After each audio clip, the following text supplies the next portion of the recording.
Sumqayıt şəhəri 37 nömrəli tam orta məktəbdə yeni təmayül tədris modelinə start verilib. 9-cu sinif buraxılış imtahanlarında 150 və yuxarı bal toplayan şagirdlər könüllülük əsasında məktəblərini dəyişərək burada təhsil alırlar. Yeni model şagirdlərin maraq və meyillərinə uyğun fərdi inkişafını genişləndirməklə yanaşı, ümum təhsil pilləsində təmayülləşmənin səmərəliyini artırmağa xidmət edir. Məktəbdə ibtidai və ümum orta siniflər fəaliyyət göstərmir. Dil tarixi üzrə 3-cü qrupun 11-ci sinif şagirdiyəm. Bu məktəbdə artıq 2-ci ilimdiki təhsil alıram.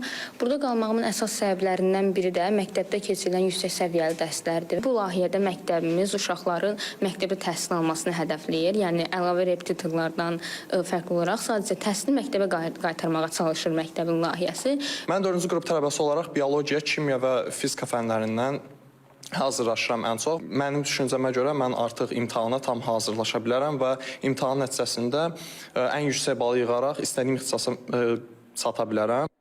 Xatırladaq ki, təmayül tədris modelinin pilot tətbiqinə ötən il 5 məktəbdə başlanılıb və yalnız 10-cu siniflər üçün nəzərdə tutulmuşdu. Bu ildən isə həm 10, həm də 11-ci sinif şagirdləri gələcək ixtisas seçimlərinə uyğun fənləri daha dərindən öyrənmə imkanı əldə edirlər.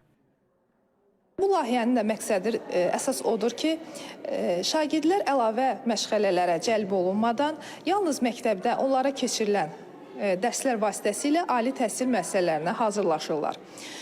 Bu səbəbdən şagirdlərimizə yalnız öz dərs 10-cu sinif və ya 11-ci sinif dərsliklərindəki materiallar deyil, Dövlət İmtahan Mərkəzinin buraxılış və blok imtahanlarının proqramları üzrə dərslər tədris olunur. Lakin bundan əlavə onlar dərsdən sonra şənbə günlərində, həmçinin tətil günlərində də əlavə müəllimlərimiz tərəfindən məşğələlər həmin şagirdlərə keçirilir. Hazırda məktəbdə 25 müəllim 15 sinif komplektində 209 şagirdə dərs deyir. Prosesə yalnız sertifikatlaşdırma imtahanında minimum 51 bal, işə qəbul imtahanında isə 81 bal toplanmış azı 3 illik təcrübəsi olan pedaqoqlar cəlb olunur.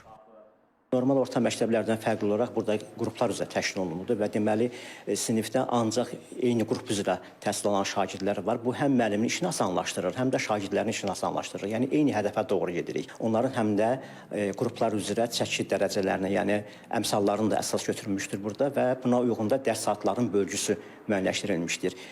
Digər bir əsas məsələ isə buraxılış imtahanlarından sonra buraxılış imtahanlarını artıq çıxarılan fənlərin dayandırılması və onların saatlarının blok fənlərinə verilməsidir ki, bu da xüsusi bir önəm daşıyır ki, təhsil prosesi burada düzgün təşkil olunmuşdur. Bəs mütəxəssislər bu pilot layihə haqqında nə düşünürlər? Uşaqlar gedirlər məktəbdən kənar yerdə repetitorlara.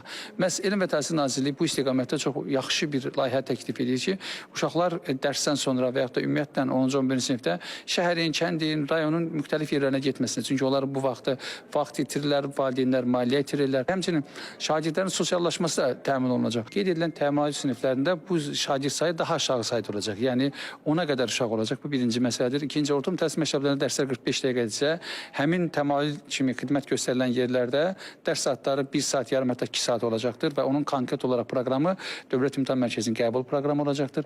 Qeyd edək ki, layihəyə ilkin olaraq Bakı, Sumqayıt, Gəncə, Siyəzən, İmişli, Sabirabad, Beyləqan, Xaçmaz, Goranboy, Neftçala, Quba, Şəki və Lənkəran şəhərlərində seçilmiş ümum təhsil müəssisələrində tətbiq edilir.